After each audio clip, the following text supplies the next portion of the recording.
দাদু, এখানে কত কলা। হ্যাঁ বাবু, আজকে মজা হবে। চলো দাদু ভাই, তোমাকে কলার বাগান দেখাই। চলো দাদু ভাই। হ্যাঁ দাদু, চলো। দেখো, এদিকে অনেক সুন্দর কলা আছে। দাদু, কলা খেলে কি হয়? কলার অনেক উপকারিতা আছে।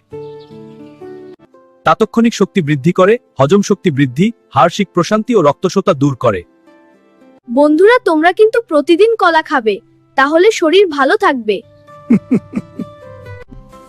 হ্যালো, আমি মিস্টার কলা। আরে, কলা কথা বলে? আমি খুব স্মার্ট কলা। তাহলে নাচ দেখাও। চলো দৌড় প্রতিযোগিতা। আমি জিতবো। না, আমি জিতবো। হ্যাঁ, দৌড়াও। প্রকৃতিকে ভালোবাসো। আমরা আবার আসবো। বন্ধুরা, আমাদের চ্যানেলটি সাবস্ক্রাইব করো, এখনই আরো নতুন গল্প আসছে। হ্যাঁ, আরো মজার গল্প।